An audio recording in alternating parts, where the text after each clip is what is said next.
안녕하세요. 저는 현재 남편과 쌍둥이를 키우고 있는 40대 초반 여성입니다. 착하고 다정한 남편과 결혼해서 행복할 줄만 알았던 제 결혼 생활은 처음부터 엉망이었어요. 연애 때부터 알고 있던 시어머니의 지극한 아들 사랑은 점점 더 심해졌고, 시모와 쿵짝이 잘 맞았던 신우는 툭하면 집으로 찾아와 사사건건 간섭을 했습니다. 어떻게든 노력해서 시댁과 잘 지내보고 싶었는데 백날 잘해봤자 시어머니는 남이었어요.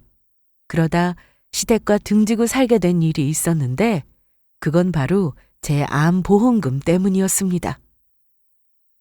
죽다 살아난 주제에 설마 돈 욕심 부리는 거 아니지? 암 진단금으로 1억을 받게 된다는 걸 알게 된 시모가 저에게 한 말이었는데 제 돈으로 신우 결혼을 시키려고 하더라고요. 제가 아픈 이유가 그동안 돈돈거리며 살았기 때문이라는 막말까지 하던 시모였는데 정확히 2년 뒤 시어머니는 저에게 못되게 굴었던 것에 대해 벌을 받게 되었습니다. 저는 남편과 회사에서 만났습니다. 사귀는 동안 저희는 아주 잘 만났는데 남편의 집안 형편이 좋지 않다 보니 결혼을 계속 미루게 되었습니다. 그러다 33살에 저희는 결혼을 하게 되었습니다. 요즘은 결혼을 늦게 하는 추세라고는 하지만 제 친구들과 비교해보면 전 좀 늦은 편이었습니다. 그래도 늦게 하든 일찍 하든 잘 살면 된다는 생각으로 남편과 알콩달콩 잘 살아볼 생각이었습니다. 그런데 그건 제 욕심이었습니다. 저희 둘만 잘 살면 된다고 생각했는데 결혼 후 시댁에서 참 많은 일들이 있었어요. 남편과 연애를 할 때도 많이 느꼈지만 어머님은 아들 사랑이 대단한 분이셨습니다.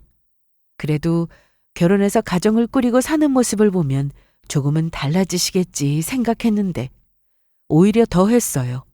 특히나 음식으로 서럽게 하실 때가 많았습니다. 결혼 초 시댁에 가면 그래도 방금 한 밥에 이것저것 차려주셨지만 그것도 몇 달 가지 않더라고요.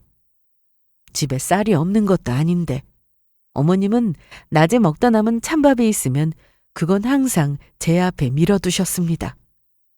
밖에서 따로 사온 반찬이나 맛있는 건 일부러 제자리에 멀리 두시더라고요. 심지어 제가 맛있게 먹는 반찬이 있으면 어머님은 다음부터는 일부러 내놓지 않기도 하셨습니다. 처음에는 몰랐는데 시댁 냉장고를 열어보니 제가 좋아하는 반찬이 저 안쪽에 있었습니다. 결혼 초에는 제가 잘 먹는 모습을 보고 복스럽다고 하셨던 어머님이셨는데 제가 조금이라도 맛있게 먹는 게 눈에 보이면 저런 행동을 하시더군요. 당연히 남편은 그걸 보고만 있지 않았습니다. 엄마, 왜 지연이한테 찬밥을 주세요? 아니, 이거 찬밥 아니야. 오늘 아침에 한 거야. 그런데 우리 다 같이 먹기엔 양이 좀 애매해서 밥을 새로 하느라 따로 덜어둔 거라고. 딱 한 그릇 남았어요? 아니, 저기 대접에 좀 더 있어. 버리긴 아깝잖아. 그럼 저도 그 밥 주세요. 뭐? 아니, 왜 네가 그 밥을 먹어? 뭐 어때요? 오늘 아침에 하신 거라면서요. 이때 시모는 저를 흘겨봤는데 마치 저 때문에 자기 아들이 찬밥을 먹게 된 거라고 생각하는 것 같았습니다.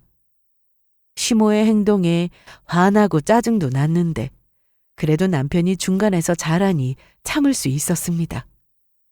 그날 이후로 시댁에 가면 더는 시모가 저한테만 찬밥을 주거나 반찬을 숨기는 일은 없었습니다. 그런데 이번엔 신우 생일로 일이 좀 있었습니다. 남편과 결혼하고 첫 제 생일 때 신우는 따로 생일을 축하한다는 문자나 전화도 없었습니다.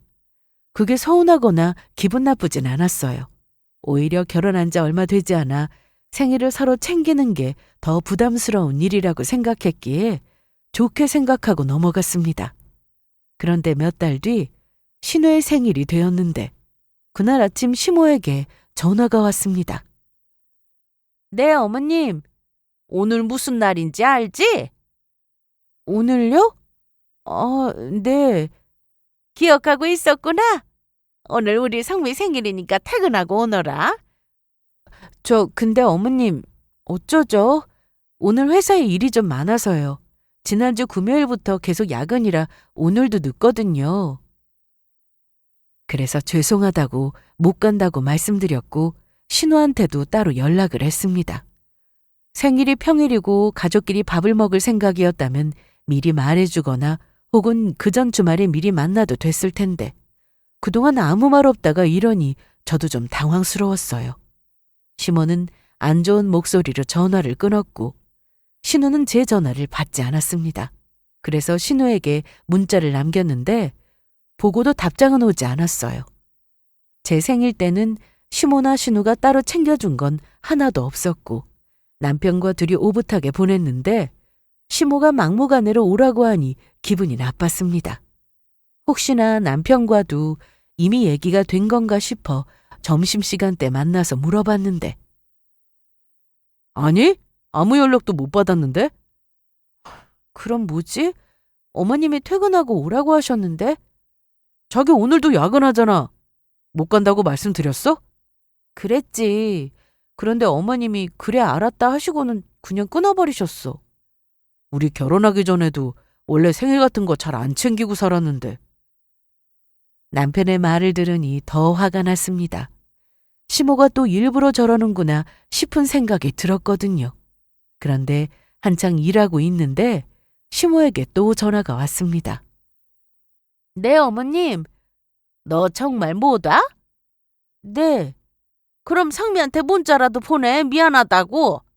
벌써 문자 보냈어요. 전화로 얘기하려고 했는데 안 받더라고요.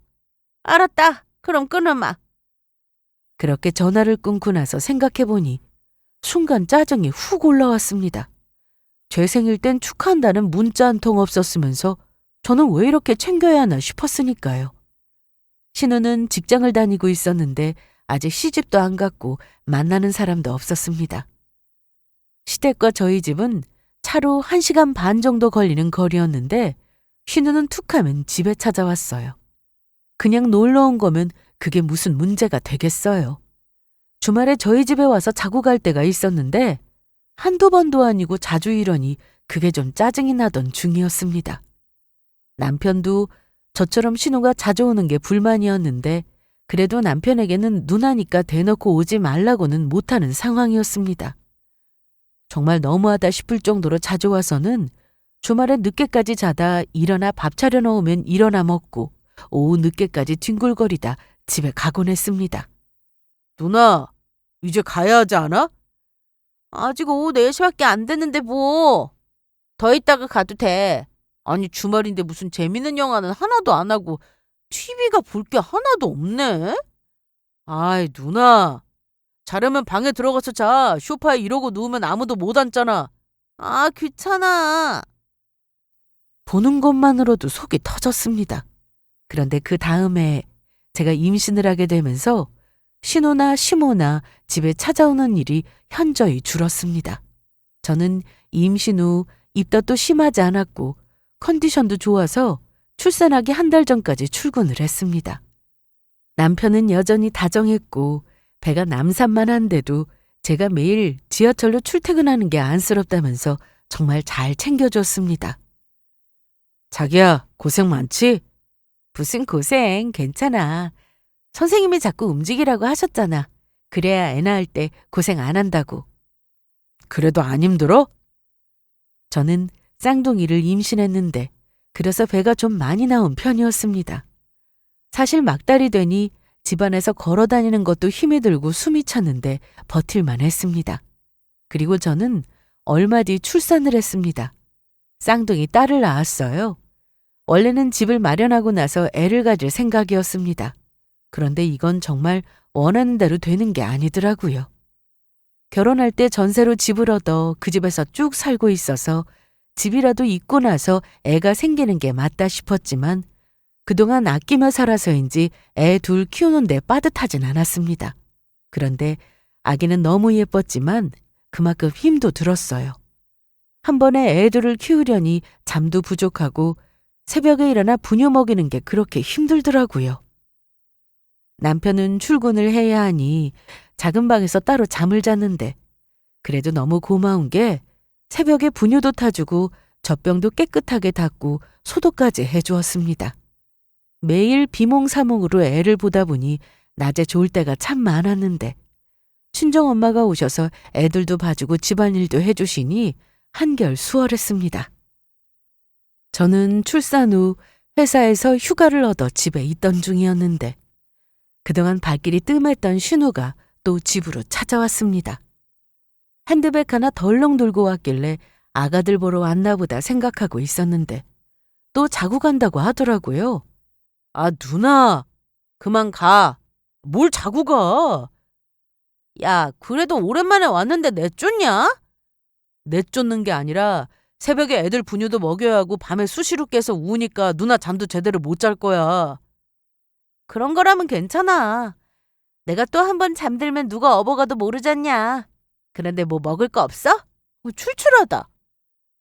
잠도 못 자서 예민해진 상태였는데 신우까지 저러고 있으니 표정 관리가 잘 되지 않았습니다. 그때 방에서 애 우는 소리가 들려 저는 방으로 들어갔는데 안방에서 애기들 안고 재우고 있으니 거실에서 대화 소리가 들렸습니다. 분명 방 안에서 제가 다 들을 거라는 걸 알았을 텐데 신우는 일부러 그러는 건지 얄밉게 말을 했습니다. 아니, 뭐 이렇게 먹을 게 없냐? 너도 출출하지? 입이 심심하지 않아? 올케는 장도 안 보냐? 회사도 쉬고 집에서 놀면서. 지연이가 놀아? 애 보느라 정신없어. 그런데 무슨 나까지 신경 써. 내 밥은 내가 알아서 챙겨 먹는 거지. 참나. 그런데 엄마 생신 준비는 어떻게 잘하고 있냐? 우리는 상황 봐서 가든지 해야지. 뭔 소리야? 올케 뭐 하는 거 없어? 누나, 지금 지연이가 하긴 뭐래. 너네 결혼하고 엄마 첫 생신 때 올케가 딱 한 번 생신상 차려드린 거 말고는 계속 외식했잖아. 그런데라니? 이제 출근하는 것도 아니고 집에서 노는데 며느리가 밥상 거하게 차려드리는 흉내라도 내야 하는 거 아니야? 방에서 저 말을 듣는데 너무 기가 막혔습니다. 애 하나 보는 게 쉽지 않은데 둘 보느라 정신없는 걸 직접 봐놓고 저러니 왜 저러나 싶더라고요. 그래도 다행히 남편은 정신이 똑바로 박힌 사람이었습니다. 정신 좀 차려라, 누나. 내가 뭐? 나나 누나나 이렇게 사지 멀쩡한데 지연이가 며느리라는 이유로 지연이 보고 혼자 우리 엄마 생신상을 차리라는 게 말이나 돼? 그게 대체 어느 나라 법이야? 남편이 저렇게 신우에게 핀잔을 주었는데 신우는 그칠 줄을 몰랐습니다. 그래도 밥은 며느리가 차리는 거지. 아, 됐어. 그만해. 그 얘기는 더 하지 마. 지연이한테 괜히 스트레스 주지 말고. 결국 신우는 투덜거리며 방으로 들어갔는데 작은 방문이 닫히는 소리가 들리고 나서 남편이 안방으로 들어왔습니다. 애들 자? 방금 잠들었어. 고생했다. 그런데 아까 그 얘기 뭐야? 들렸어? 어머님 생신상 준비해야 해? 뭐하러. 자기랑 결혼하기 전에도 우리 엄마 생신상 차려드린 적 없는데 신경 쓰지 마. 그리고 아직 애들 어려서 외식도 힘든데 이번 엄마 생신은 그냥 조용히 보내자고 내가 따로 말씀드릴게. 그래도 엄마가 정 생신상 받고 싶어 하시면 내가 미역국 끓여드리지 뭐. 이런 남편이 있어 신우가 헛소리를 해도 그냥 넘길 수 있었습니다. 그렇게 주말이 지나고 신우도 돌아갔는데 남편이 출근 후 저 혼자 애들을 보고 있을 때 신우에게 전화가 왔습니다. 여보세요? 나야? 네, 형님. 성훈이가 그러던데 직접 미역국 끓이겠다고? 그거 혹시 올케 생각이야? 아니요. 아무리 그래도 성훈이가 미역국 끓이는 건 좀 그러니까 올케가 좀 해. 우리 엄마 요즘 낙이 없다고 자꾸 그러는데 이번에 생신상 잘 차려드리면 그래도 동네 아줌마들한테 자랑할 거라도 생기고 좀 좋아? 여보세요? 듣고 있어? 네. 아니, 내가 뭐 큰일 시키려고 전화한 게 아니라 성훈이한테 말해봤자 올케한테 말이 전해질 것 같지도 않고 내 말도 안 들어. 그래서 직접 전화한 거야. 내가 생각해봤는데 콩나물, 시금치 이런 나물 조금 하고 떡 조금 맞추고 생선 몇 마리 굽고 그러면 메인으로 갈비찜 하나 하면 될 것 같아. 생각보다 별거 없지. 솔직히 생신상 얼마든지 차려드릴 수 있습니다. 그런데 제가 쌍둥이를 혼자 봐야 했고 친정엄마도 일을 다니셔서 매일 오시지 못하기에 제가 거의 다 하고 있었어요. 적어도 생일상이 받고 싶으면 애들은 우리가 보겠다, 뭐 이런 말이라도 해야 하는 거 아닌가요? 제가 쌍둥이를 낳고 병원에 누워있을 때도 시모나 신우는 와서 애기들 얼굴만 잠깐 보고는 병실에 들어와 보지도 않았습니다. 병실 밖에서 남편만 보고 갔죠. 말로는 저 쉬라고, 저 불편해할까봐 그랬다지만 조리원에 있다가 집에 와서도 제 몸은 좀 어떤지, 애들은 잘 크고 있는지 이런 전화는 받아본 적이 없었습니다. 시모나 신우가 저에게 전화를 할 때는 항상 본인 용건이 있을 때만 했기 때문에 막무가내로 신우가 시모의 생신상을 요구할 때 더 하기가 싫었어요. 그래도 여건이 되면 할 수는 있는 일이었지만 제가 그런 여건도 되지 못했고 애 봐줄 사람도 없고 남편이 알아서 한다고 이미 얘기가 끝난 부분이었기에 신우에게 그대로 얘기했습니다. 형님. 그래, 말해봐. 뭐 좋은 계획이라도 있어? 그게 아니라 저는 남편이랑 이미 다 얘기했어요. 어떻게? 나한테 말을 해줘야 알지. 둘이 무슨 계획을 세우는데? 저는 이번에 생신상 못 차려드려요. 보시다시피 애들 보느라 새벽에 잠도 못 자고 있어요. 그래서 남편이 전날 시댁에 가서 미역국 끓여서 간단히 상 차려드린다고 했고 다음날 외식하고 백화점 가서 선물 사드린다고 했어요. 그런데 신우는 계속해서 아무리 그래도 시어머니고 저는 하나뿐인 며느리이니까 이 정도는 해야 한다고 하더라고요. 형님은 지금까지 어머님하고 같이 살면서 미역국에 삼색나물에 또 떡이랑 생선까지 차려드린 적 있으세요? 아니? 친자식도 안 하던 걸 며느리라고 해야 한다는 게 좀 이상하다는 생각 안 드세요? 며느리랑 딸하고 같아? 올케도 우리 성훈이랑 결혼하기 전에 집에서 아무것도 안 했을 거 아니야. 전 했어요. 동생하고 오빠랑 엄마 아빠 생신 때 미역국은 꼭 끓여드렸어요. 그러자 신우는 갑자기 아무 말도 못하다가 그거야 집마다 다 다른 거지. 암튼 요즘 인터넷에 나물 무치는 방법 검색하면 다 나오고 엄청 쉬운데 그거 하나 못해? 그런데 그때 쌍둥이가 자다 깨서 울었고 알아서 한다고 끊으려는데 신우는 끝까지 자기 할 말만 했습니다. 결국 이번 어머님 생신상은 남편이 차리게 됐는데 집에서 미역국을 끓였고 여기에 반찬 몇 가지랑 조기를 챙겨서 혼자 시댁으로 갔습니다. 물론 저도 애들 데리고 시댁에 갈 수 있었지만 아직 너무 어리기도 하고 둘 다 감기에 걸린 상태라 남편이 무조건 집에 있으라고 해서 남편만 시댁에 갔습니다. 시모 생신은 그렇게 지나갔는데 시모나 신우나 저에 대한 감정이 좋을 리가 없었습니다. 며느리 도리를 운운하며 특히 신우가 저에 대해 안 좋게 말했는데 그러든지 말든지 신경 쓰지 않았어요. 애 보느라 신경 쓸 겨를도 없었고요. 그렇게 애들은 도리지나 부쩍 컸고 시모와 신우는 여전히 쿵짝이 참 잘 맞았습니다. 어떻게 하면 저를 골탕 먹일 수 있는지 연구하는 사람들처럼 보일 정도로 볼 때마다 두 사람은 제 앞에서 귓속말을 하곤 했어요. 저와 남편은 원래 명절이 되면 전날에 시댁에 갔다가 하루 자고 명절 당일 아침 먹고 친정에 갔습니다. 그걸 시댁에서도 이미 알고 있었는데 아침을 먹고 설거지 후 친정에 가려고 하던 그때 갑자기 시모가 붙잡았습니다.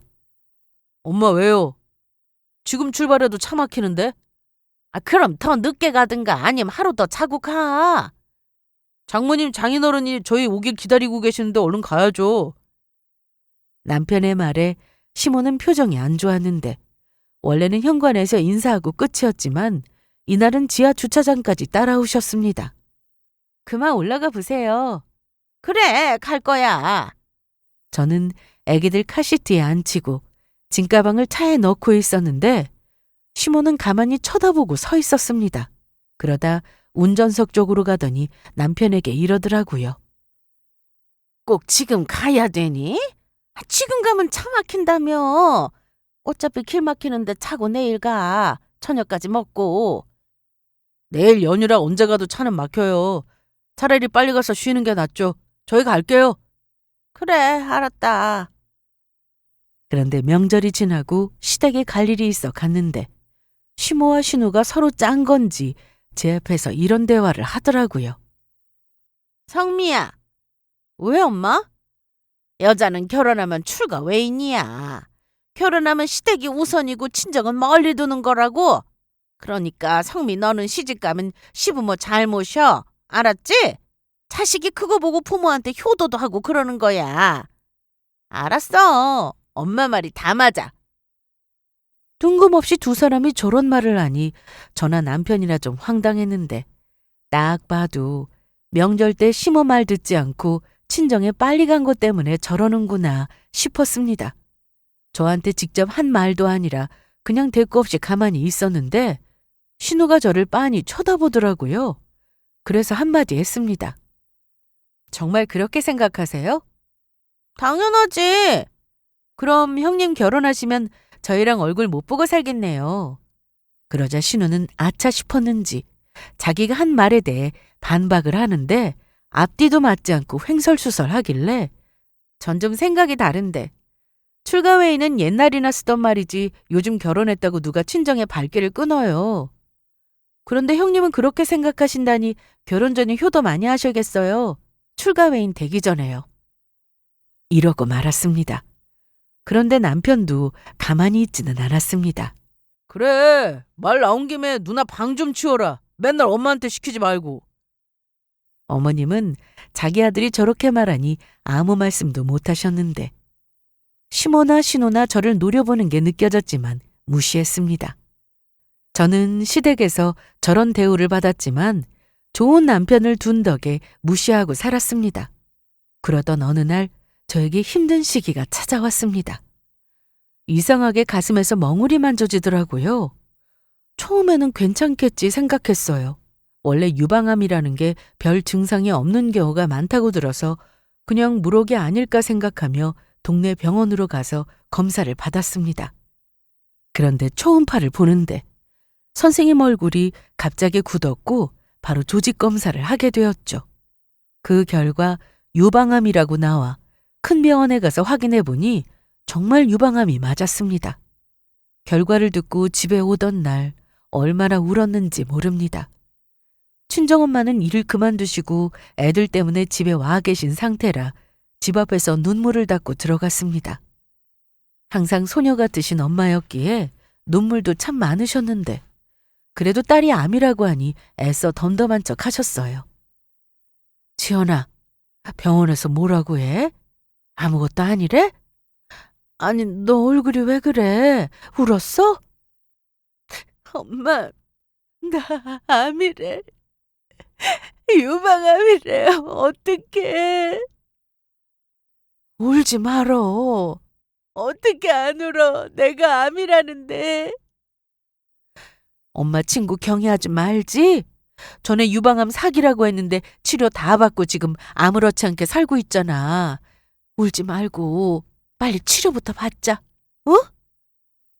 저 혼자면 이렇게까지 두렵지 않았을지도 모릅니다. 그런데 애가 둘이고 어리다 보니 걱정부터 앞섰어요. 하지만 엄마 말씀대로 병원에서도 최대한 빨리 다른 검사를 받아보는 게 순서라고 해서 그렇게 하기로 했습니다. 저는 친정 식구들도 힘이 되었지만 남편 역시 큰 힘이 되었습니다. 애들 걱정은 말고 치료에만 신경 쓰라고 하는데 얼마나 든든하던지. 저는 진단받고 2주 동안은 멍하니 아무것도 하지 못했는데 가족들 생각해서 치료를 열심히 받아보자 생각했어요. 그런데 시모나 신우의 반응은 예상 외였습니다. 그동안 아무리 저와 사이가 안 좋았어도 사람이 아프다는데 빈말이라도 좋은 말을 해줄 거라 생각했는데 그런 건 전혀 없었습니다. 성훈이한테 들었다. 암이라며? 네. 애들 불쌍해서 어떡하니? 왜 불쌍해요? 아니, 애들 아직 어리잖아. 한참 엄마 품에 있어야 하는데 치료받으면 애들 안아주지도 못하고. 왜 전화하신 거예요? 다름이 아니라 어제 상훈이랑 통화하다가 병원비는 어떻게 하려나 싶어서 물어봤더니 너 보험을 잘 들어뒀다고 하길래. 네. 진단금은 좀 나오니? 네? 아니 병원 때문에 집도 날린다고 해서 걱정돼서 그래. 병원비 저희가 알아서 할 거니까 걱정 마세요.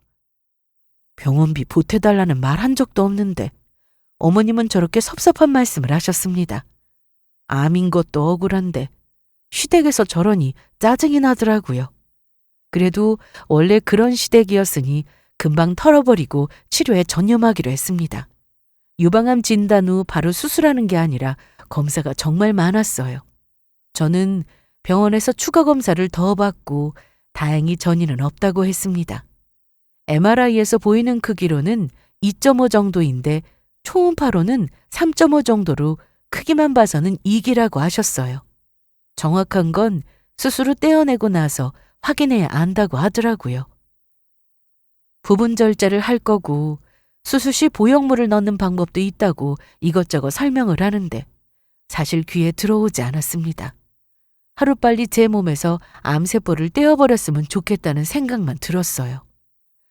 한 가지 더 다행이라고 할 점이라면 제가 이미 애들 엄마라는 거였습니다.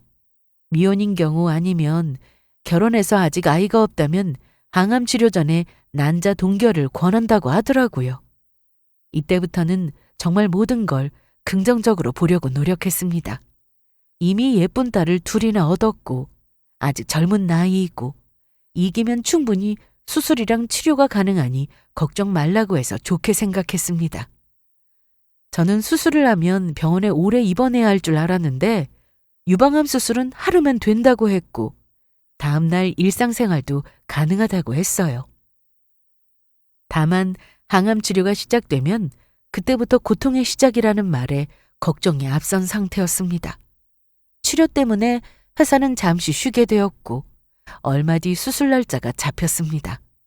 애들은 친정에서 봐주시기로 하여 걱정할 필요는 없었어요. 그런데 씩씩할 줄 알았던 남편이 저 몰래 방에서 울고 있는 모습을 보고는 마음이 너무 아팠습니다. 그래서 이악 물고 어떻게든 버텨내자 생각했어요. 저는 수술을 앞두고 병원에 입원을 했는데 친정엄마가 이것저것 챙겨주신다고 같이 오셨습니다. 그런데 병실에 있는데 시모한테 전화가 왔어요. 오늘 수술이라며? 수술은 내일 모레 해요. 그러니? 입원했다고 해서 오늘 수술 받는 줄 알았지? 그런데 너 보험 든 게 좀 있다던데 보험금 얼마나 나오니? 아직 몰라요. 그리고 저번부터 그건 왜 물어보시는 거예요? 보험금을 제대로 받아야 하는데 네가 잘 못 받을까 봐. 걱정 마세요. 그리고 병실이라 통화 길게 못해요. 끊을게요. 저는 시모가 원래 저런 사람이라 크게 신경 쓰지 않았고 병원에 있는 동안 엄마와 울지 않기로 약속해서 잘 지내려고 노력했어요. 그리고 저는 수술을 무사히 잘 받았습니다. 담당 선생님도 깨끗하게 제거했다고 하셨고 이제 남은 치료만 잘 받으면 되겠다 하셨어요. 수술 후 원래 다음 날 퇴원이었는데 제가 컨디션이 좋지 않아 며칠 더 있다가 집으로 돌아갔습니다. 병원에서 암이라고 했을 때 바로 보험금 청구를 하려고 했었습니다. 그런데 수술 후 정확한 결과를 듣고 청구를 하는 게 맞다고 해서 따로 보험 서류만 챙겨뒀는데 남편 출근하고 집에 아무도 없을 때 시모가 다녀간 모양이더라고요. 안방 화장대 서랍에 보험 서류를 챙겨뒀는데 그걸 봤는지 저한테 또 전화를 해서 보험금 얘기를 했습니다. 수술 받고 집에 와서 좀 쉬어야 하는데 전화로 돈 얘기를 하니 짜증이 확 났어요. 지연아, 나야. 네, 어머님. 수술은 잘 받았고? 네. 아프니? 참, 항암은 언제 시작해? 어머님, 저 좀 쉬어야 해서요.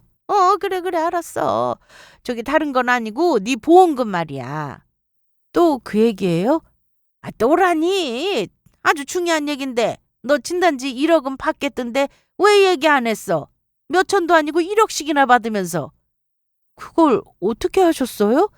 사돈 계시니 내가 병원에 갈 수도 없고 너 퇴원하고 집에 오면 집이 좀 깨끗해야지 싶어서 청소해 주러 갔다가 안방에서 보험 서류 좀 봤다. 그런데 너 보험 여러 개더라? 그래서 말인데 우리 성미가 곧 상견례도 할 건데 네가 우리 성미 신혼집 사는데 보태는 게 어때? 너무 기가 막혔습니다.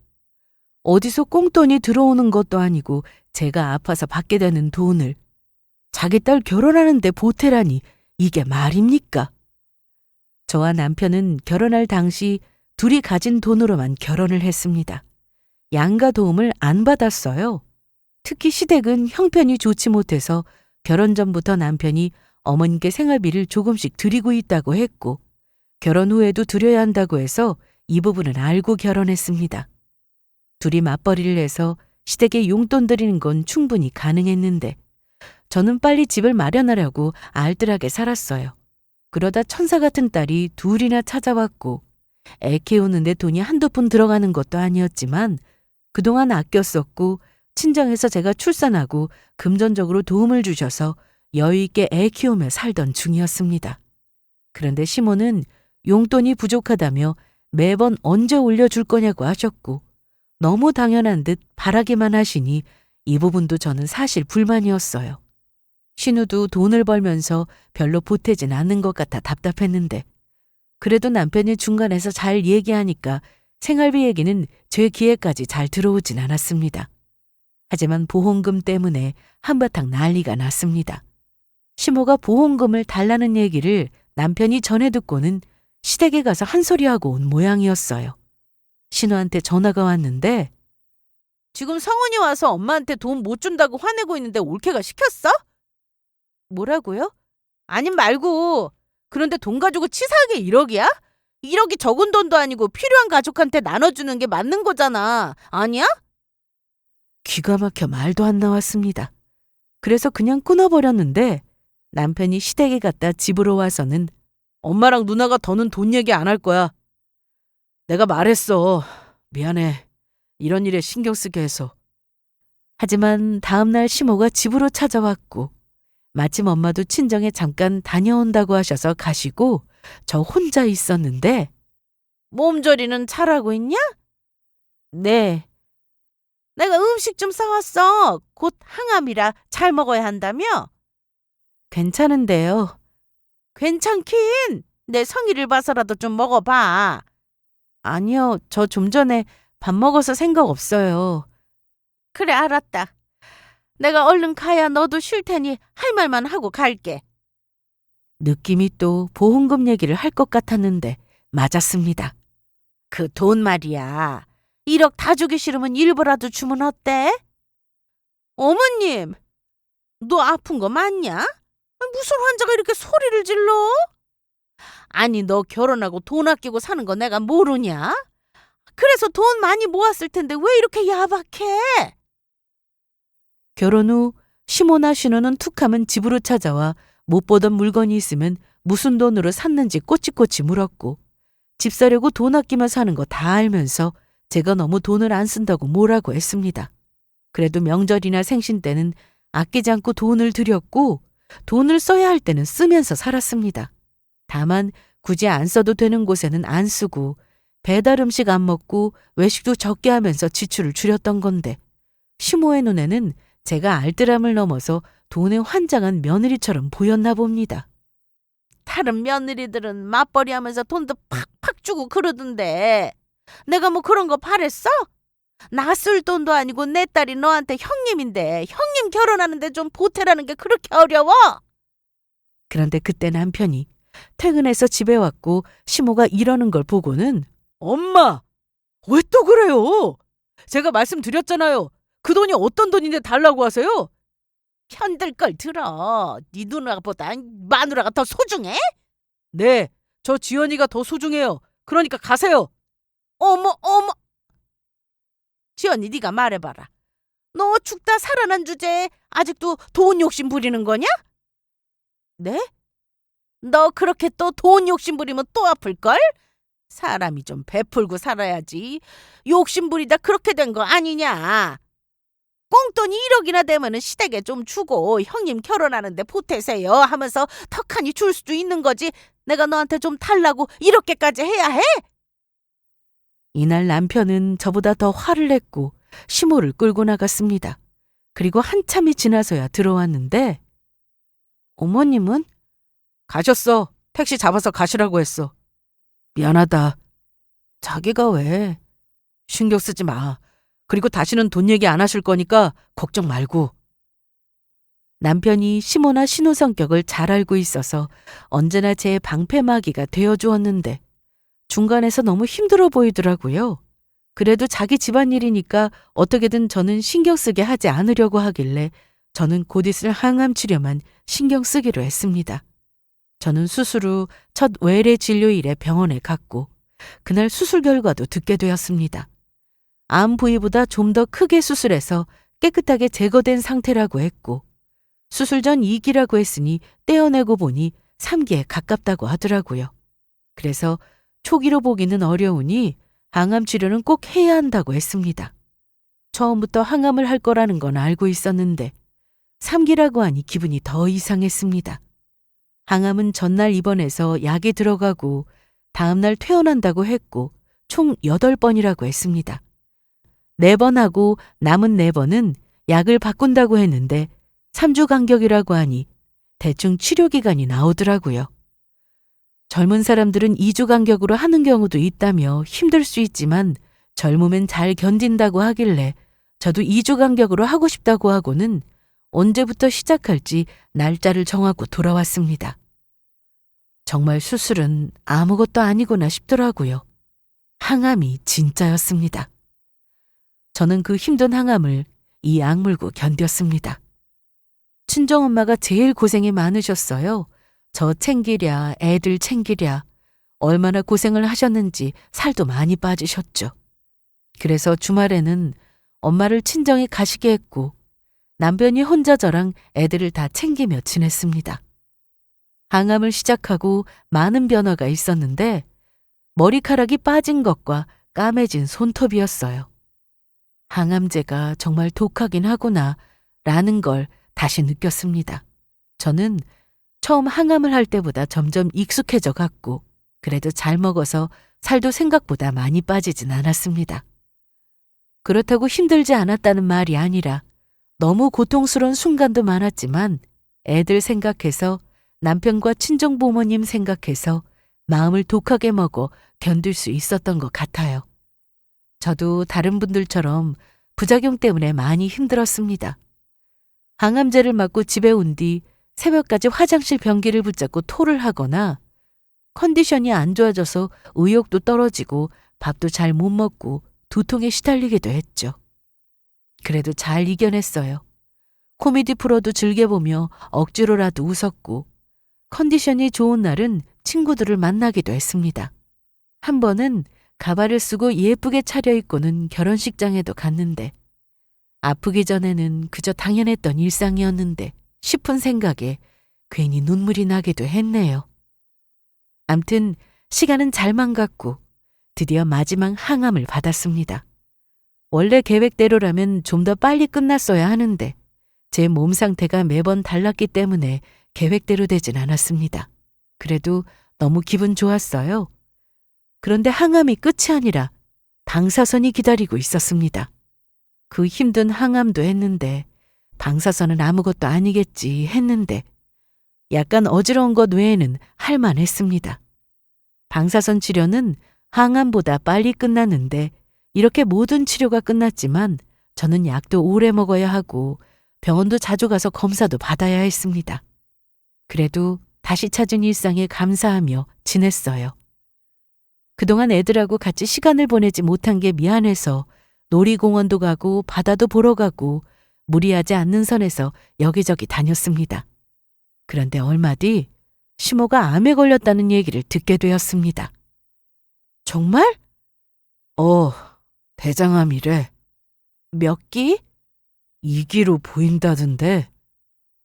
제가 한참 암 진단을 받고 치료받고 있을 때 보험금 때문에 시모와 한바탕 연락을 거의 안 하고 살았는데 아무리 미워도 사람이 아프면 마음이 쓰여야 하잖아요.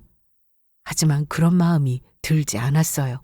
오히려 네가 하도 돈돈거려서 그런 몹쓸병에 걸린 거야. 알겠니? 이 말이 떠올랐습니다. 시모가 그동안 저에게 했던 모진 말과 행동만 생각이 나서 미치겠더라고요. 하지만 남편의 어머니이고 그냥 감기 몸살도 아니고 대장암이라고 하니 직접 가서 찾아뵙는 게 맞다 싶어 시댁에 갔습니다. 남편은 시간이 되지 않아 저 혼자 갔는데 결혼해서 나가 살고 있던 신우가 와 있었습니다. 왔어? 네, 어머님은요? 발 계셔? 그런데 올케 얼굴이 보고 싶을까? 신우는 저를 보자마자 또 시비를 걸었습니다. 어머님, 그래. 오랜만이구나. 병원에서 정확히 뭐라고 해요? 왜? 내가 죽을 병 걸린 것 같다 구경하러 왔냐? 아니, 왜 말씀을 그렇게 하세요? 너 지금 쌤통이다 생각하고 있지? 어머님, 못된 것. 그동안 연락 안 하다가 내가 병 걸렸다고 하니까 그 꼴을 보려고 온 거 아니냐?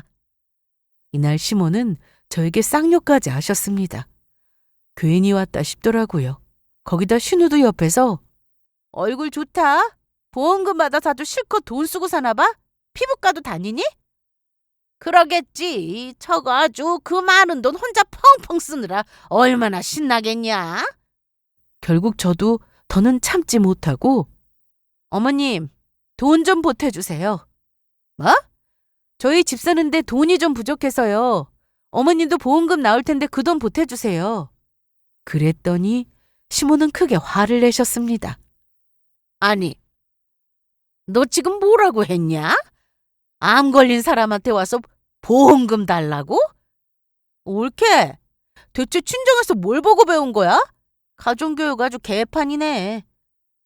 벌써 잊으셨어요? 어머님하고 형님이 저 유방암이라고 했을 때 제 보험 서류 몰래 훔쳐보고는 1억 받을 것 같으니 그거 달라고 하셨잖아요. 저는 친정에서 배운 게 아니라 어머님하고 형님한테 배운 건데요.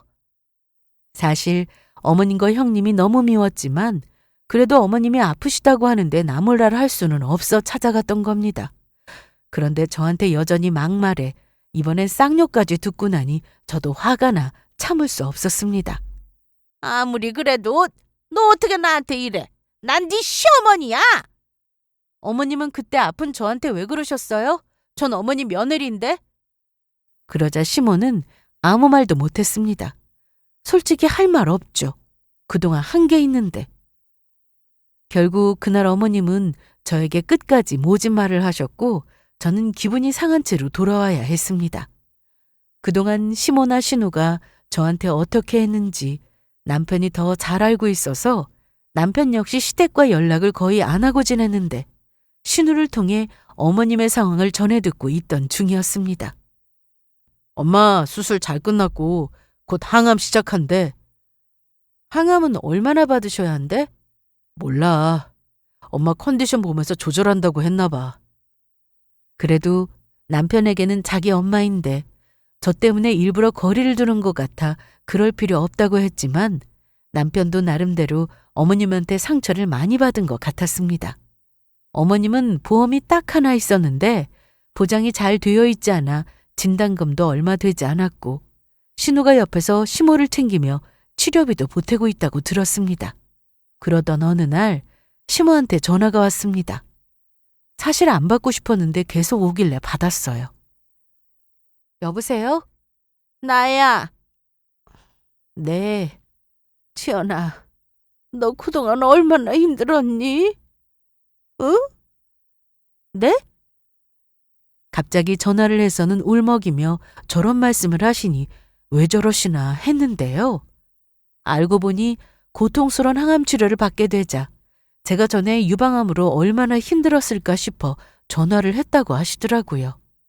난 몰랐어. 네가 힘들다 이런 말 안 하니까 별거 아닌가 보다 생각했지. 어떻게 견뎠니? 난 너무 힘들어. 죽을 것 같아. 밥도 안 넘어가고. 그래도 입에 맞는 음식 있을 거예요. 뭐라도 드셔야 다음 항암 때 버틸 수 있어요. 나 벌 받은 것 같다. 너한테 그렇게 해서 벌 받은 거야. 이날 어머님은 저에게 전화로 그동안 너무 미안했다며 사과를 하셨고 벌 받는 것 같다며 전에 있던 일들에 대해 후회를 하셨습니다. 사실 사과 한마디로 그간 시모가 저에게 했던 모든 일들이 다 사라지는 건 아니었습니다. 그래도 어머님이 뭔가 느끼는 게 있어서 저에게 전화를 하신 거고 잘못했다면 용서까지 비니까 저도 더는 나쁜 생각을 안 하게 되더라고요. 그날 이후로 시모는 저에게 전화와 문자로 미안하다고 계속 사과를 하셨습니다. 그리고 신우도 얄밉게 굴어서 미안하다고 하더라고요. 어머님은 그 힘든 항암 치료를 무사히 잘 마쳤는데 저와 어머님은 원래도 사이가 좋았던 때가 없었지만 서로 노력했습니다. 아니, 어머님이 더 많은 노력을 하셨어요.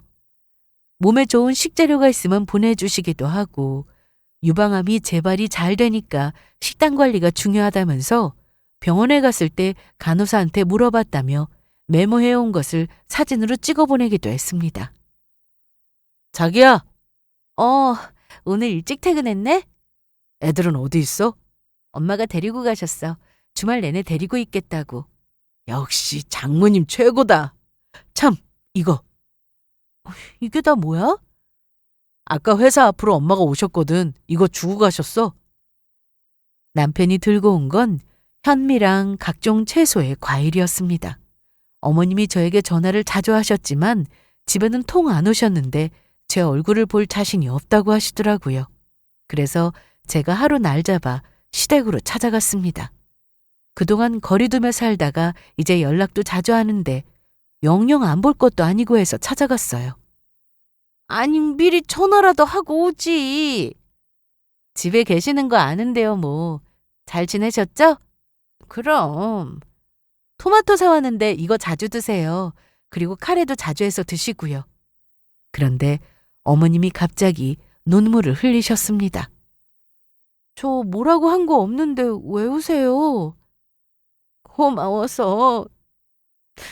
나 같으면 이런 시어머니 꼴 보기도 싫을 텐데 내 전화도 받아주고 이렇게 찾아와주고 한 게 너무 고마워서. 계속 우시면 저 그냥 갈래요. 아이, 알았어. 안 울어. 안 운다고. 저도 어머님한테 못된 말 많이 했잖아요. 내가 먼저 시작했지. 넌 잘못한 거 하나 없어. 우리 아들한테도 잘하고 알더라고. 너 같은 며느리가 세상에 또 어디 있겠어. 그러면서 시모는 제 손을 잡더니 앞으로 평생 반성하며 살겠다고 하셨고 같이 잘 이겨내보자고 말씀을 하셨습니다. 사실 사람은 쉽게 변하지 않는다는 걸 잘 알고 있었기에 시모도 이러다 다시 전처럼 돌아가지 않을까 생각했는데 지금까지 저에게 참 잘해주십니다. 저한테 함부로 한 것에 대해서 저희 부모님께 정식으로 사과도 하셨는데 어머님의 진심이 느껴졌습니다. 그리고 현재 어머님과 제가 어떻게 지내고 있는지 궁금하시죠? 어머님은 좋은 음식이 있으면 무조건 저부터 찾으세요. 여보세요? 지연아, 너 내일 좀 오너라. 아니다, 내가 갈까? 아니에요. 내일 갈 수 있는데 무슨 일 있으세요? 일은 아니고 시골에서 농사 짓는 친척이 양배추랑 브로콜리랑 많이 보내줬거든. 이거 가져가라고. 두고 어머님 드시죠. 이 좋은 걸 나 혼자 먹어? 우리 같이 먹자. 내가 가져가기 쉽게 나눠 놓을 테니까 너 오기 싫으면 우리 성훈이 보내. 알았지? 요즘 제일 많이 통화하는 사람이 어머니일 정도로 하루에도 여러 번 통화를 하는데 통화 주제는 건강입니다. 어떤 음식이 좋다더라, 어떤 운동을 하면 도움이 된다더라, 거의 이런 얘기죠. 덕분에 요즘 제 컨디션은 최상이고 어머님도 그동안 치료로 빠진 살이 다시 찌게 되면서 건강을 많이 되찾으셨습니다. 현재 저는 쌍둥이 딸과 남편 이렇게 넷이 아주 행복하게 잘 살고 있습니다. 남편은 제가 아프기 전에도 집안일을 잘했는데 참 한결같아서 감사한 마음으로 살고 있어요. 어머님은 물론 신우와도 사이가 많이 좋아졌는데 앞으로도 쭉 이렇게만 지내고 싶습니다. 여러분들은 미리 검진 잘 받으셔서 검진을 잘 챙기시길 바라며 제 사연은 여기서 마치겠습니다. 긴 얘기였는데 끝까지 잘 들어주셔서 감사합니다.